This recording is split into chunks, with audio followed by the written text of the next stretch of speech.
Well, I was born at Jackson Memorial Hospital, and I grew up in Miami Beach, actually.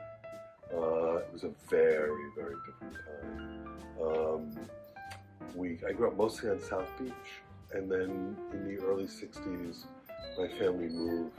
My parents bought a house on Hibiscus Island before it got really fancy in the early 60s. But when you lived on Hibiscus Island, everything was centered on South Beach. And what was cool about it is my mother moved there in 1936. So my grandparents were living on 8th and Jefferson. So what I would do as a kid is I would take the bus across the MacArthur Causeway, and I would sleep at 8th and Jefferson at my grandmother's place. And I would spend 24 hours a day at Flamingo Park, playing tennis, basketball, swimming. It was heaven.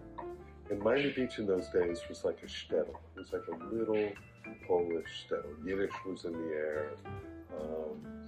And then as I got older, everybody else did too.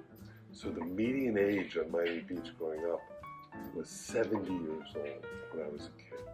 So I experienced growing up as if I had 50,000 grandparents living around me. And to be frank, it was during the baby boom period. And I was somewhat politically oriented, and it was the 60s, and I kept asking myself, what am I doing here? When there was so much going on all over the world, in Paris, New York, on college campuses, against the Vietnam War, the free speech movement, the civil rights movement. It just seemed like the world was exploding, and I'm stuck in this little area where everyone is getting older and older and older by the minute.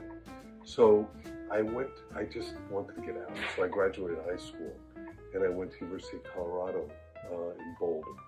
I'd never seen mountains, I'd never seen snow, but I had read a book.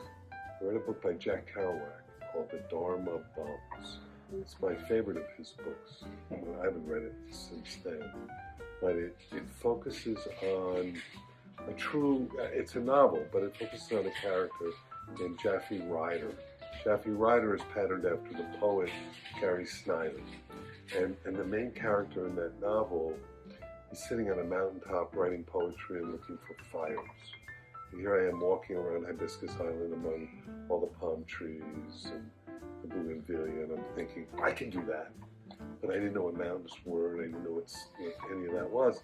And so I ended up in Boulder, without even thinking about it, and I loved it. I mean, for me, it was a revelation to be that far away in a completely different atmosphere.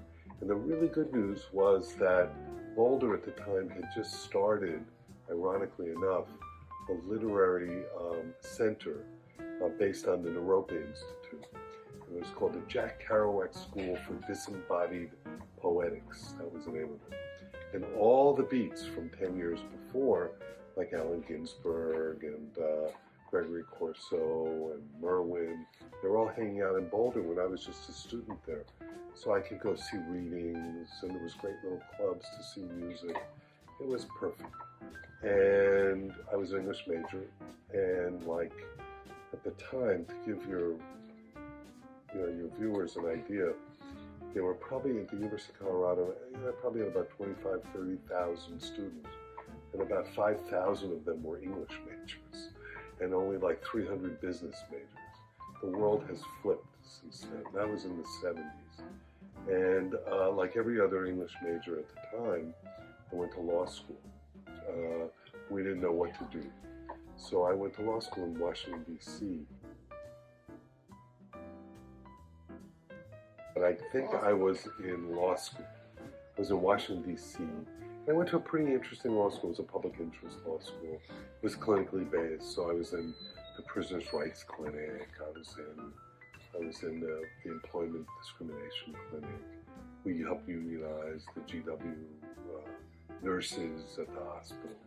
But then we had classes, so torts and all of that. I found myself in bookstores in D.C. more than the law library. Shepherdizing was what did me in.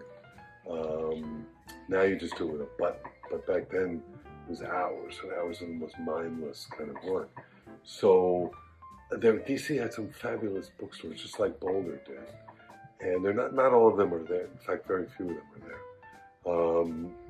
And I said, I'm going to do this. So after 2 years, I dropped out. I was actually sitting in a wills and trust class, and the professor said, they didn't normally call on you, but the professor said, Mr. Kaplan, what would you do in this case? And I thought, I'd call a lawyer. And then I thought, oh shit, that would be me. So I got up, walked out, and went and withdrew. And then I traveled for a while. And I ended up back in Miami, not thinking I'd stay. And the University of Miami had a program of you get a master's of English and then teach. So I taught high school English for 3 years, all the while planning a bookstore. And that was in the late 70s, early 80s. And it was cool. I was really happy to be a teacher for that 3 years. And one of my students, her name is Tanetta Reeve-Dew, is like an expert on Black horror and has written a whole series of novels. And I was able to present her in the bookstore after she walked in a 10th grade class with a novel. It wasn't one of the novels she published, but we just kept a friendship, and to this day, I'm very close to her. So it was 1982 that I opened the first Books and Books. So we've been open over 40 years now. It was cool. It was a little small one-room bookshop, about 500 square feet. I always knew I wanted to do author events and that sort of thing, and really be a community-wide bookstore. So from the beginning, our very first signing was with John Houseman, the actor, and then we had Isaac Singer, a Nobel Prize winner. It was great. We had poetry readings, and it was so small that we used to have like poetry readings in shifts. People would wait outside, people inside would leave, and then we'd bring in the new people. It was great. It was really great. In those days, there were many, many independent bookstores in Miami because the chains were not very prevalent. There was a children's bookstore, a mystery bookstore, lots of used bookstores. But the vagaries of the bookselling business has altered the landscape a lot. So we opened that store, and then in 1989, we opened the second store on Miami Beach on Lincoln Road. Lincoln Road was failing. It was really in bad shape. And because I'm from Miami Beach, I wanted to have a bookstore there. So we opened right on Lincoln Road. And then we opened one in Bal Harbour. And since then, with the pandemic, we've closed the one on Lincoln Road. The rents became untenable. We opened one in Coconut Grove. And we have a couple of co-branded bookstores, one with Judy Blume in Key West. And we have one in the airport as well. And then we opened one in the Sunnyland shops. So, we're constantly shifting. And then we moved into this new space where we are now, around 1999, 2000. And we were able to do a cafe, which was really a beautiful circular thing, because in DC there's a marvelous bookstore called Kramer Books and Afterwards. It's a bookstore cafe. And I always thought that was a cool thing to have, so we were able to do it here in the bookstore. And the idea is that we would have authors. So we now present over 400 authors a year just through the bookstore itself. And about a year after we opened, I started something in Coral Gables called the Coral Gables Festival of Books and Writers. I always wanted to do kind of a big festival sort of thing. There were hardly any going on in the United States. And at the same time, the public library in Eduardo Padron got wind of the fact that the public library wanted to do something to highlight their old building, which doesn't exist anymore, downtown. And they were going to do something called Books by the Bay. So the library called us all up and said, we want to do this thing.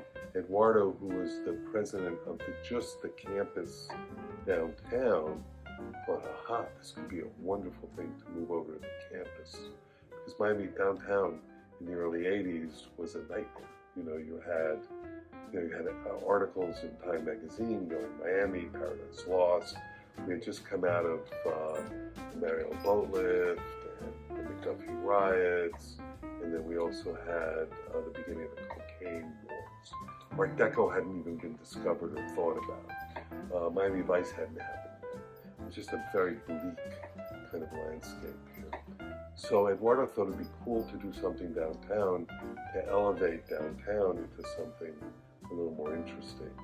And Eduardo gave us basically, under his umbrella, the ability to do this thing. I was 25, 26 years old. I didn't know how to navigate the politics of the whole thing. She was a little older, I was close to 30, I guess. And the other people were young too. So we just closed our eyes and went forward and did the first Miami Book Fair. And then we just celebrated our 40th. So it was really, really cool. We were doing something that nobody else in the country was doing.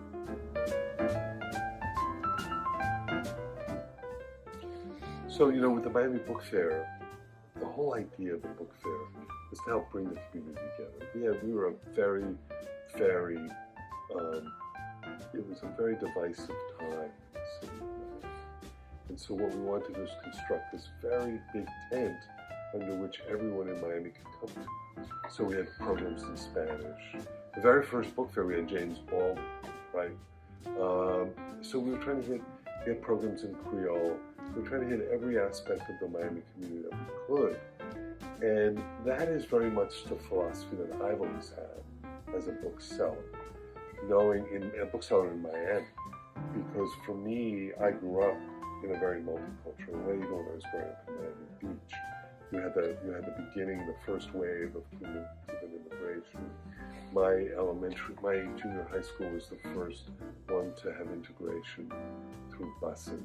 Of course, it was one-way busing. It was only from Liberty City and Overtown to Miami Beach. I would have loved to have gone the other way as well. But so that was always part of my own consciousness, and it's hard to exist in Miami without having that sensibility, and I welcome it. So the idea of community-based bookselling is kind of what we are. You know, I feel like I'm in the passion economy, and I would not, you know, I'm not a business person per se. I've had to become one in order to do what I'm doing. So my mission is to make sure that we do things that are very community-based, working with other organizations to bring books and authors and help amplify what they do. Because we've developed a kind of expertise in this whole area. So along those lines, we created something called the Books and Books Literary Foundation. Because as I've gotten older, I've begun to think of legacy and where I think that should be. And I think the legacy of what we do ultimately, it's not a retail thing. What we do ultimately is bring people together. And through books and literature and the literary community and all of that. So who knows what's going to happen with retail in the future. But I always believe that people will want place. They'll want a third place to go to. And I don't think books and story are going anywhere. I think we're going to have them for as long as we can think into the future. So using books, story, authors, how do we bring the community together? Those are all things that this foundation that I'm doing is going to be interested in and what our mission is. With the love of books that I've always had, I've also had a love of film. And I thought that I would kind of marry the two in a very naive way. I've been very naive whenever I start something, and I always go, why not? Even though I have no background in film. So I always play that game. This would make a good movie when I read a book. So there was a book that I read that the editor was a friend of mine in New York. And I was in New York at her office. She handed me a typescript of this book called The Guernsey Literary and Potato Peel Pie Society. And she said, how are we going to make this a bestseller? And I thought, well, it's going to be a bestseller, but I want to make it into a movie. So I didn't really know exactly what to do. So I have a sister in LA who's been in television for as long as I've been in books. She's never done film, but she did TV. She had a really close friend named Paula Mazur. And I sent her the book. Paula liked it as well. And we basically optioned it. So we found the money to option the book. And 10 years later, the film got made. But in the process, we really enjoyed working with each other. And we made 2 other films before we made the Guernsey film. One was called The Man Who Invented Christmas, which is a nonfiction account. It's a nonfiction book, but it's an account of Charles Dickens and how he wrote A Christmas Carol and how that changed the whole concept of Christmas. And we shot it in Dublin, and it was distributed by Bleecker Street. And it had a really good theatrical release, and I'm proud to say that it pops up in all these great Christmas movies post the year 2000. And it's really good. And from there we made a movie called All the Bright Places with Elle Fanning, and then we made another movie, and we made the Guernsey film after those 2. And that stars Lily James, a wonderful account of how a book club was able to get people through World War II on the Isle of Guernsey. So it's a bit of a romance, a bit of a historical drama, really, really good. And for a long time, it was Netflix's highest most watched films that they had in North America. Most recently, during the pandemic, our most recent film came out with Kevin Costner and Diane Lane, and that one was called Let Him Go, based on a novel. So everything is based on books. We have about 15, 20 other things that we've optioned that are in various states of development. So it's been fun. It's been a lot of fun, and that's kind of why I'm doing it, to bring good films forward, with good stories. Stories is the way I like to read as well. And then along those lines of all of that, I also started a podcast, and I've done that for 4 years. And it's a wonderful archive of all kinds of different people. It's called A Literary Life, and the idea of A Literary Life is that it could be about anything, really, with the literary world. So I did a whole thing on typewriters once. My first one was with Dave Barry. The pandemic slowed me down. I could only really do it by Zoom, so I did it by Zoom. A lot of writers. So if you look up wherever you get your podcasts, it's actually called The Literary Life with Mitchell Kaplan, because there's another Literary Life, so I have to put my name on it. And it's been fun.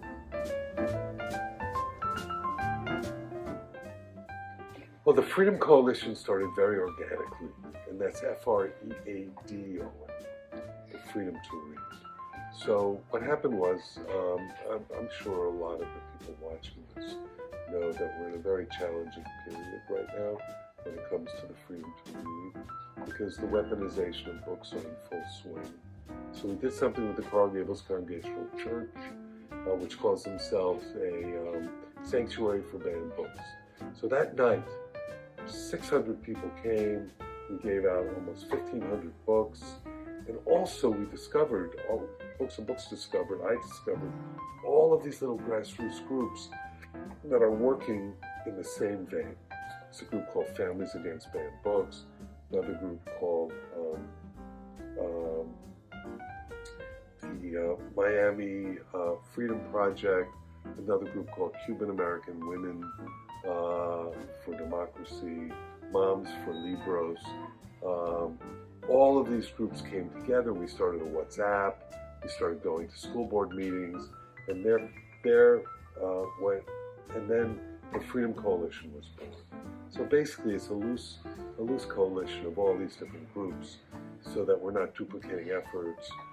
We're amplifying each other's message, and change has been made. Some of those laws have been interpreted differently on the school board level. And then we also realized that it's got to all start locally. So we have to vote. We have to encourage people to vote, and to vote for people who are going to have the self-interest of kids at heart, and who aren't going to be banning books and restricting reading that way.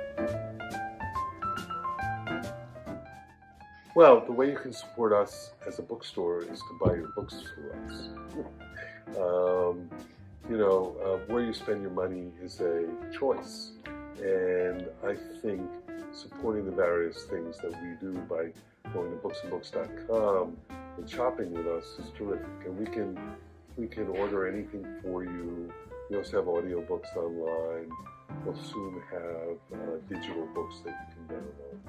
So that would be a basic way of doing it. You can also come to our events. You can come to our coffee shop and cafe and support us that way. And then if you want to support the efforts of the foundation, go to our website and you'll see it right at the homepage. Click on it. It'll explain the foundation, then you can donate. You can also, we have all kinds of free speech t-shirts that you can buy online and other kinds of merch. So we just love you to sort of get involved in the Books and Books experience. That would be terrific. I'd love for people to experience the tropical nature of Miami, so I'll send them to the Campon or to Fairchild Tropical Garden and let them sort of experience Miami that way. I have really good friends at shtetl, which is a sailing facility, and there's nothing better than to get somebody on the water when they're here as well through sailing. And although shtetl isn't a sailing facility where you can rent boats, they'll often take you out if you want. And then, to experience some of the unique food that's here as well.